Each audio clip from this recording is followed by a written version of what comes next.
का उद्गम स्रोत पहाड़ी का हिमानी यानी ग्लेशियर होता है। अब जरा ध्यान से समझिए, गंगा इस तरह से निकलती है। ये हम दो इमेज बनाएंगे, इसमें पूरा जगह नहीं लिखे हैं ताकि कॉम्प्लिकेटेड होगा, आपको समझने में दिक्कत हो जाएगी। जबकि अगर आप दूसरा इमेज देखेंगे तो उसमें हम सारी नदियों का नाम वगैरह लिख दिए, इसको हम आपको स्क्रीनशॉट लेने का टाइम दे देंगे। अब यहाँ समझिए, सबसे पहला जो एक जगह है उसका नाम है बद्रीनाथ। उस बद्रीनाथ में एक जगह है संतोपत हिमानी। बद्रीनाथ के संतोपत हिमानी से एक नदी निकलती है जिसका नाम है धौली गंगा, विष्णु गंगा, और एक साइड से आती है धौली गंगा। तो धौली गंगा और विष्णु गंगा दो नदियां हैं। ये दो नदियां आपस में आके मिल जाती है विष्णु प्रयाग में। प्रयाग का मतलब होता है मिलन स्थल। तो विष्णु गंगा और धौली गंगा आके मिलती है विष्णु प्रयाग में, और यहाँ इनकी गहराइयाँ बराबर हो जाती हैं लगभग। जब दो नदियों के मिलने के वक्त में गहराई बराबर हो जाए तो उन नदियों का नाम चेंज कर दिया जाता है। यदि एक की गहराई ज़्यादा दूसरी की गहराई कम, तो नदी गहरी वाली नदी के नाम से ही नदी आगे बढ़ेगी। तो यहाँ लगभग गहराई बराबर हो जाती है विष्णु प्रयाग में, तो नाम बदलकर इस रेड वाली नदी का नाम रख दिया जाता है अलकनंदा नदी। यहाँ से यहाँ तक ये रेड वाली नदी है अलकनंदा नदी। अब इसको ओवरव्यू में समझिए। अलकनंदा आगे बढ़ती है, आगे जाकर एक नदी आके मिलती है जिसका नाम है नंदाकिनी नदी। मंदाकिनी अलग है और नंदाकिनी अलग है। नंदलाला जो है नंदाकिनी नदी, नंदाकिनी नदी आके मिलती है। तो वो नंदाकिनी नदी कम गहरी है, अलकनंदा ज़्यादा है, तो नंदाकिनी यहीं समाप्त हो जाएगी भूगोल के हिसाब से। अब ये भी जगह तो मिलन स्थल हो गया। मिलन स्थल को प्रयाग कहते हैं, चूंकि नंदाकिनी नदी मिली है इसलिए इसे कहते हैं नंद प्रयाग। नंद प्रयाग के बाद नदी और आगे बढ़ती है, तो यहाँ आगे बढ़ती है तो एक और नदी आके मिलती है पिंडार नदी। पिंडार नदी जहाँ आके मिलती है उसे कहते हैं हम लोग कर्ण प्रयाग। तो कर्ण प्रयाग में पिंडार नदी आगे मिल गई। अलकनंदा जो है कहती है भाई तुम कम गहरा हो, तुम यहीं खत्म हो जाओ, आगे हम ही बढ़ेंगे। अलकनंदा आगे बढ़ती है तो एक और नदी आके मिल जाती है। वो नदी निकलती है केदारनाथ से, ये वाली निकली थी बद्रीनाथ से। उस नदी का नाम है मंदाकिनी नदी। ये मंदाकिनी नदी आके इसे मिलती है, ये जाके मिल जाती है यहाँ पर। मंदाकिनी कम गहरी, ये ज़्यादा गहरी, इसलिए मंदाकिनी यहाँ समाप्त। अब ये मिलन स्थल है, इसका भी नाम प्रयाग रहेगा, तो इसका नाम हो जाता है रुद्र प्रयाग। रुद्र प्रयाग से नदी फिर आगे बढ़ती है, अभी भी अलकनंदा, इस रूट में बहुत गहरी है अलकनंदा। अब यहाँ से आती है उत्तर काशी जिला से। उत्तर काशी के पास एक जगह है गंगोत्री। अब गंगोत्री के पास एक एक्यूरेट पॉइंट की बात करेंगे तो वह है आपका गोमुख। वहाँ से एक नदी निकलती है जिसका नाम है भागीरथी नदी। ये भी बहुत बड़ी नदी है और उत्तराखंड के लोग मुख्य रूप से इसी को गंगा मानते हैं, ये वाले साइड को, ये उसकी सहायक समझते हैं।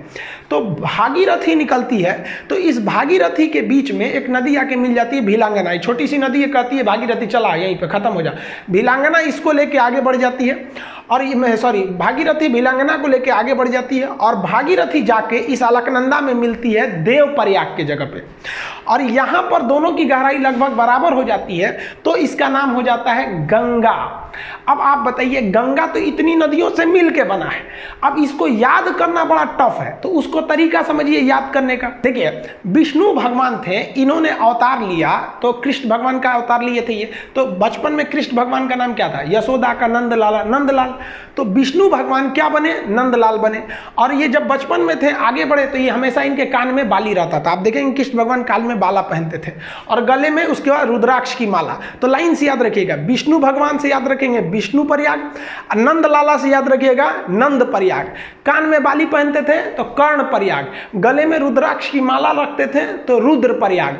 और जब इतना चीज कर देते थे तो कृष्ण भगवान का जो रूप हो जाता था वो एक देव की रूप हो जाता था, और उनकी वाणी देव की वाणी हो जाती थी। अकेले महाभारत निपटा दिए फाइल अकेले, इन्हीं की तो मतलब उपदेशों को गीता में रखा गया है। तो लास्ट में वो किसका रूप ले लिए? देव का रूप ले लिए। यही 5 प्रयाग है जिसे हम पंच प्रयाग कहते हैं। जो हिंदू धर्म के हिसाब से ये पंच प्रयाग घूमना बहुत ही शुभ माना जाता है, उसे अपने जीवन में ये पंच प्रयाग घूमना चाहिए। तो कौन प्रयाग हो गया आपका?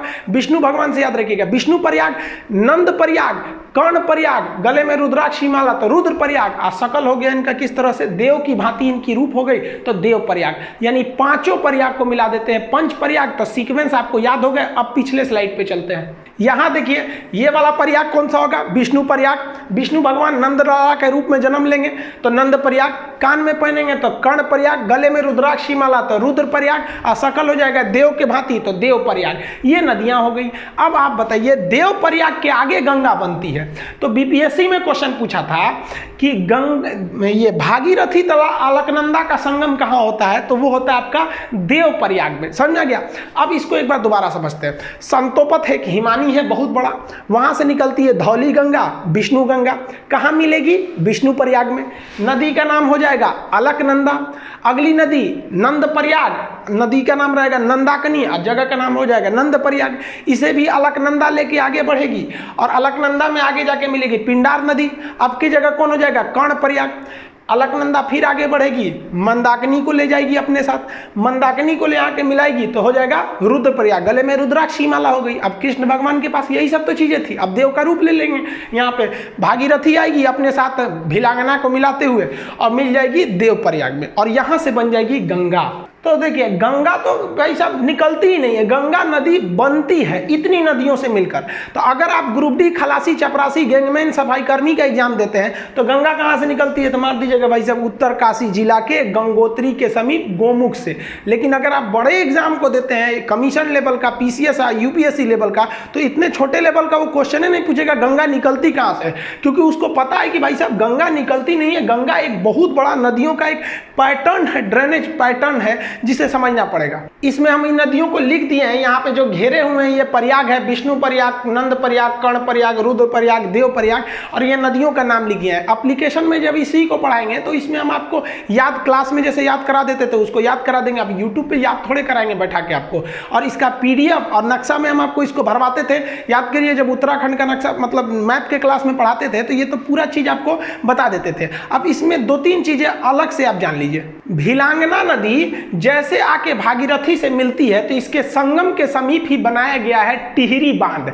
अब ये टिहरी बांध में पानी बहुत भयानक लग जाता है और इस टिहरी बांध पर खतरा होता है, इसलिए टिहरी बांध के पीछे एक सपोर्ट के लिए एक और बांध है जिसका नाम है कोटेश्वर बांध। तो टिहरी बांध किस पर है, भागीरथी नदी पर बनाया गया। इसके सपोर्ट के लिए कोटेश्वर बांध बनाया गया। जब भी बड़े बांध बनाए जाते हैं तो उसके सपोर्ट के लिए पीछे भी रहते हैं। जैसे भाखड़ा बांध बहुत बड़ा बांध है तो उसके पीछे एक और बांध है नांगल बांध। तो भाखड़ा अलग है, नांगल अलग है, ऐसे मिला के पढ़ देते हैं तो भाखड़ा नांगल एक लगने लगता है।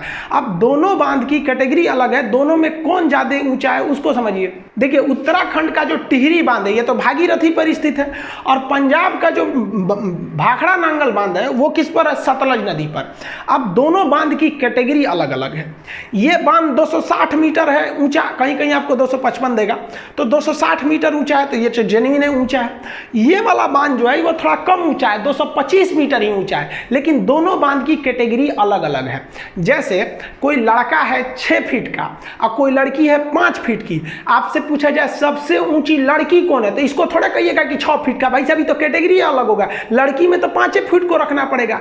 लेकिन कह दे कि इन दोनों में सबसे ऊंचा इंसान कौन है, तो भाई लड़की भी इंसान लड़का भी इंसान, तब आप कहिएगा कि नहीं 6 फुट वाला ये। तो यही एग्जाम में पूछता है कि सबसे ऊंचा ग्रेविटी बांध कौन सा है। तो देखिए इस बांध की जो कैटेगरी है वो ग्रेविटी कैटेगरी का है, और ये बांध की कैटेगरी अर्थ फिलर है। ये बांध जब पढ़ाएंगे ना तो उसमें हम आपको बता देंगे कि बांध कितने टाइप के होते हैं, आर्क बांध कौन सा होता है, ग्रेविटी कौन कौन से कई टाइप के बांध होते हैं। तो कैटेगरी के हिसाब से पूछता है ये कि सबसे ऊंचा गुरुत्व यानी ग्रेविटी बांध कौन सा है। तो भाई साहब ये 260 होने के बावजूद इसको आंसर नहीं देंगे क्योंकि इसकी कैटेगरी अलग है, ये तो उस कैटेगरी में है ही नहीं है जिस कैटेगरी का क्वेश्चन पूछ रहा है। तब आपका आंसर हो जाता है भाखड़ा नांगल बांध। लेकिन जब क्वेश्चन कहेगा कि भारत का सबसे ऊंचा बांध कौन है, तो भाई साहब आप अर्थ फिलर हैं तब भी बांध है, ग्रेविटी है तब भी बांध है, आर्क बांध है तब भी बांध है। तो अब आपके लिए कैटेगरी का बाउंडेशन खत्म कर दिया, और ओवरऑल में अगर कहेगा सबसे ऊंचा बांध कौन सा है तब हो जाएगा आपका टिहरी बांध। लंबा में हीराकुंड अलग हो जाता है वो सब। तो ये समझ में आ गया आपको। देखिए उत्तराखंड के लोग गंगा को मुख्य रूप से भागीरथी को गंगा कहते हैं, और बंगाल के लोग भी गंगा को गंगा न कह के भागीरथी कहते हैं। और शास्त्रों में भी देखिएगा ना तो कई जगह गंगा को भागीरथी बोला गया है। आप बाहुबली का गाना सुनिएगा, जब वो शिवलिंग लेकर गंगा झरना के नीचे रख देता है, वहाँ गाना बजता है कि भागीरथी देख तेरे पास खुद शिव जी चले आए रे। तो आप इसको देखे होंगे ना, शिव तांडव वगैरह भागीरथी बोला जाता है। तो ये भागीरथी को लोग गंगा समझने लगते हैं हैं और उस हिसाब से छोटे एग्जाम में बोल देते हैं कि उत्तरकाशी जिला के गंगोत्री हिमालय के गोमुख से निकलती है। जबकि आप ये कॉन्सेप्ट समझ गए, पंच प्रयाग यानी पांचों प्रयाग में कौन कौन सा सीक्वेंस याद करने का आपको हल्का सा यहाँ बता दिए। हालांकि एप्लीकेशन पे तो जब तक आप लोग क्लास के स्टूडेंट होंगे तो आपको पता होगा, ये सब तो पूरा याद ही करा देते थे। कैसे याद रखेंगे प्रयाग का जगह? तो ऊपर सबसे पहले होगा आपका विष्णु प्रयाग, विष्णु प्रयाग के बाद नंद प्रयाग, कर्ण प्रयाग, रुद्र प्रयाग और कृष्ण भगवान का रूप देव की तरह हो जाएगा तो देव प्रयाग। गंगा कहाँ बन गई? देव प्रयाग में बन गई। गंगा नदी जो पहाड़ी एरिया से निकलती है, तो यहाँ वाले एरिया में ना जो गंगा नदी, यहाँ मानव बस्तियां बहुत कम है, चूंकि पहाड़ी एरिया है तो प्रदूषण बहुत कम है। और इस गंगा में ना एक बैक्टीरियोफेज पाया जाता है। बैक्टीरियोफेज एक ऐसा चीज होता है जो हानिकारक जीवाणुओं और विषाणुओं को मार के खा जाता है, इसलिए गंगा जी के पानी में कीटाणु वगैरह नहीं लगते हैं, वो बैक्टीरियोफेज की वजह से। आईबी का एग्जाम दिए होंगे तो पूछा होगा किसके वजह से गंगा जल में कीड़े मकोड़े नहीं लगते हैं, तो बैक्टीरियोफेज ऑप्शन सी पर था। तो ये ध्यान से रखिएगा आप लोग। और आजकल देखिए हम लोग की भी कुछ गलती है, गंगा नदी में जो क्षमता है उसको पुनर्निर्माण करने की, उसमें तो हम लोगों ने अत्याचार कर दिया। कानपुर से जब गंगा निकलती है एकदम गंदगी मचा देते हैं, तो हम लोग गंगा को कुछ ज्यादा गंदा कर दिया। वो तो लॉकडाउन हो गया तो जो हम लोग सोच रहे थे गंगा साफ करेंगे अपने से साफ हो गया, अभी थोड़ा सा ढील हुआ ना लॉकडाउन में, फिर गंदा करके हम लोग रख दिए। तो प्रकृति से हम लोग भी खिलवाड़ करते हैं तो प्रकृति हम लोग के साथ भी कर देती है कोरोना वगैरह देके। तो ये आप समझ में आ गया आप लोग को। इसका पीडीएफ वगैरह एप्लीकेशन जो पढ़ेंगे आप लोग, तो एप्लीकेशन पे इसका पीडीएफ और इसका जो टेस्ट हो गए अब तक कितने क्वेश्चन इससे रिलेटेड दिए गए उसमें दे देंगे। और न्यू रिक्रूटमेंट भी आ गया, आप देख रहे हैं, आप लोग को अब अच्छे से पढ़ना पड़ेगा, ये नहीं कि ऐसे छोटा मोटा पढ़ लेंगे तो रिजल्ट हो जाएगा। आई होप आप इसको समझ गए होंगे। मिलेंगे नेक्स्ट वीडियो में, तब तक के लिए जय हिंद।